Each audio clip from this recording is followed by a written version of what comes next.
ఈ రోజే డౌన్లోడ్ చేయండి. మీ ఫేవరెట్ షోస్ చూడండి.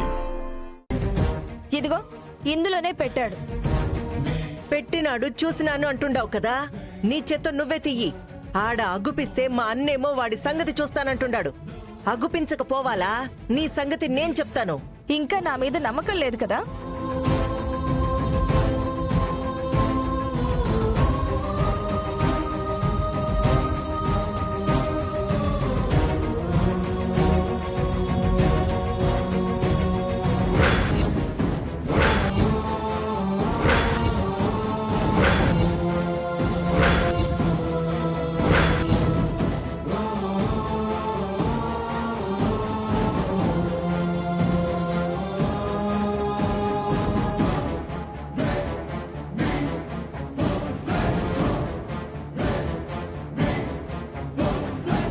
ఏం పనులురా ఇవి?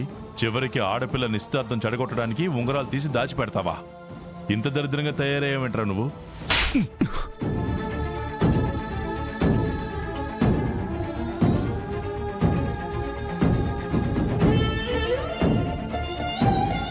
ఎందుకురా ఇట్ట తయారవుతుండావో? వాళ్ళ ఉంగరాలు తీసి దాచిపెడితే నీకేం వస్తాదిరా? చెప్పాను కదా పిన్ని, నా చెల్లెల మీద చిరంజీవి మనసులో ఏదో చెడు ఉద్దేశం ఉంది. అందుకే ఈ సంబంధం చెడగొట్టాలని చూస్తున్నాడు. తన మనసులో నేను కాదు మావయ్య, ఈ విజయశాంతి ఉన్నట్టుంది. అందుకే చూస్తున్నారు కదా, నా పక్కన కూర్చోకుండా వెళ్ళి తన పక్కన కూర్చున్నాడు. మీరందరూ నా పక్కన కూర్చోమని చెబుతుంటే మధ్య మధ్యలో ఫోన్ వచ్చిందని, వాళ్ళొచ్చారని వీళ్ళొచ్చారని చెప్పి లేచి వెళ్తూనే ఉన్నాడు. తన మనసులో నేను లేను మావయ్య, ఆ విజయశాంతి ఉన్నట్టుంది. అందుకే ఆ పెళ్లి చెడగొట్టడానికి ఇదిగో ఈ ఉంగరాల్ని మాయం చేశాడు. మనిషివనేట్రా నువ్వు? నీకు వైశాలికి పెళ్ళని చెప్పాను. దుర్గ తన చెల్లెల కోసం కష్టపడి సంబంధం తీసుకొచ్చింది. ఆ సంబంధం చెడగొట్టి ఆ అమ్మాయి జీవితాన్ని ఏం చేయాలనుకుంటున్నావు? ఆ అమ్మాయి మీద ఆశలు పెంచుకుని వైశాలిని ఏం చేయాలనుకుంటున్నావురా? నా చెల్లెలు ఎక్కడికి వెళ్తే అక్కడికి వెళ్ళడం, తనతో ఆ విధంగా ఫోటోలో చూపించిన విధంగా ప్రవర్తించడం, ఇవన్నీ ఎందుకు మావయ్య గారు? నా చెల్లెల మీద మోజుతోనే ఈ పనులన్నీ చేస్తున్నాడు. వదనమ్మా, మా అన్నయ్య చావుకి కారణమయ్యావని తెలిసి కూడా మా అక్క ఇంటి కోడలైందన్న ఒకే ఒక్క కారణంతో కోపాన్ని దిగమింగుకుని మీ అందరితో నవ్వుతూ మాట్లాడుతుంటే అదే అలుసుగా తీసుకున్నావా? అసలు నీలాంటి హంతకుణ్ణి పెళ్లి చేసుకుంటానని ఎలా అనుకున్నావ్రా?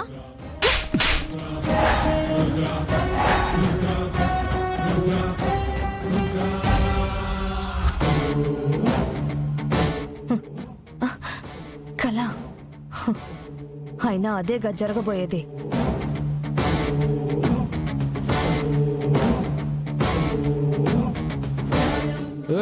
పాపా, ఇస్త్రీ బట్టలన్నీ కింద పడేస్తా ఉండవు. ఉంగరాలు ఏడబెట్టినానో చూపిస్తా అన్నావు కదా, ఐది బయటికి తీ. ఇప్పుడే ఇక్కడే ఉండాలి. ఇక్కడే కదా పెట్టావు నువ్వు. తీ అయితే.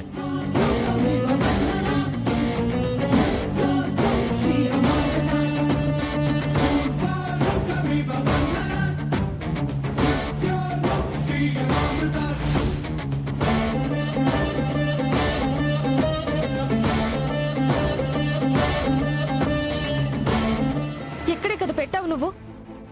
ఇది మరీ బాగుండదు. నన్ను అడుగుతావేమి? నేను ఉంగరాలు ఏడబెట్టినానో చూసినానన్నప్పుడు నువ్వే కదా తీసి చూపించాలా? లేదు లేదు, ఇక్కడే పెట్టాడు, నేను చూశాను. నిన్ను మామూలుగా కొట్టని చెప్తా ఉండాను. మెట్టు ఇరిగేదాకా కొడుతున్నావు. ఏమనుకుంటుండావు నువ్వు? అందరి ముంగట పట్టుకొని నా అల్లుడు ఉంగరాలు ఎత్తేసినాడని చెప్పినావు. నీ మాటలు నమ్మేసి ఎవరిష్టానికి వాళ్ళు నా అల్లుడిని పట్టుకొని మాట్లాడుతూ ఉన్నారు. ఈ పిల్లేమో పెద్ద రంభ అని నా అల్లుడు దాని మీద మోజుతోటి ఇదంతా చేస్తుండాడంది. ఈ సంబంధం చెడగొట్టాలని చూస్తుండాడంది. ఇంటి కోడలను చేసుకుంటానని చెప్పిన తర్వాత కూడా ఏంటి వైశాలి ఈ పనులు? ఇలాంటి బుద్ధులు పెట్టుకుని రేపు పెళ్ళైన తర్వాత వాడితో సంతోషంగా ఎలా ఉంటావు, ఎలా కాపురం చేస్తావు? కొంచెం పద్ధతి మార్చుకుంటే బాగుంటుంది. వీళ్ళది కుక్కతోక మాదిరన్నా, కర్రేసి కట్టినా కూడా ఇప్పగానే వంకరపోతా ఉంటాది. వీళ్ళతో ఏమో గాని ముహూర్తానికి టైం అయితా ఉండాది. ఏం చేయాలనో ఆలోచిద్దాం పదండి.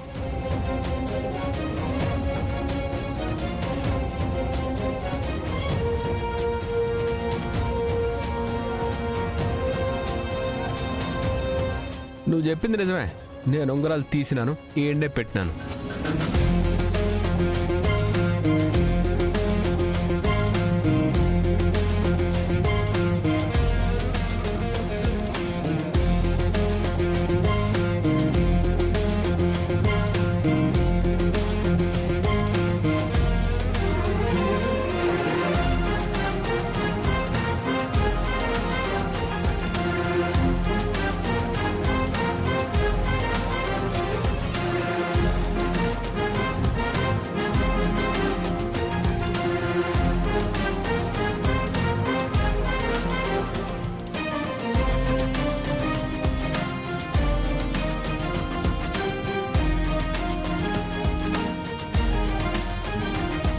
కానీ ఓ పని చేసినప్పుడు మీ మాదిరి వెనక ముందు ఆలోచించకుండా చేస్తాను అనుకుంటావా? నేను ఆ ఉంగరాలు తీసినప్పుడు మీరు చూసినారని నాకు తెలుసు, ఇక్కడ దాచిపెట్టినప్పుడు మీరు చూస్తున్నారని నాకు తెలుసు. అందుకే నా జాగ్రత్తలో నేనున్నాను. నువ్వు ఆ విజయశాంతి పెళ్ళి ఆపడానికే కదా ఇదంతా చేస్తున్నావు. మావయ్య ఏమో అనవసరంగా నిన్ను నాకిచ్చి పెళ్లి చేయాలని చూస్తున్నాడు. చూడు, విజయశాంతి నిశ్చితార్థం జరగనీయను, అట్లానే మనిద్దరి నిశ్చితార్థం కూడా జరగనీయను. నువ్వు మాట చెప్పినావు, మా వదినమ్మ కోసం చేస్తానని చెప్పున్నాను. ఆడే ఆగు.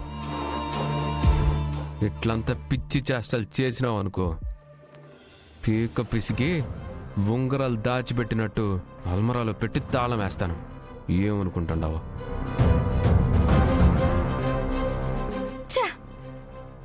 దొరికినట్టే దొరికి భలే తప్పించుకున్నాడు.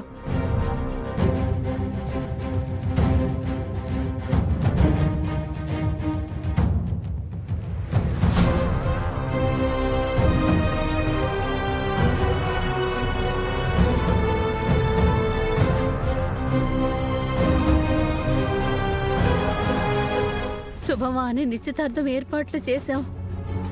ఉంగరాలు కనిపించకుండా పోయాయి. ఇప్పుడేం చెయ్యాలి? ముహూర్తం కూడా దాటిపోయేలా ఉంది. ఉంగరాలు లేకపోతే ఏముండాది? దండలైనా మార్పిస్తే సరిపోతాది కదా. ఆ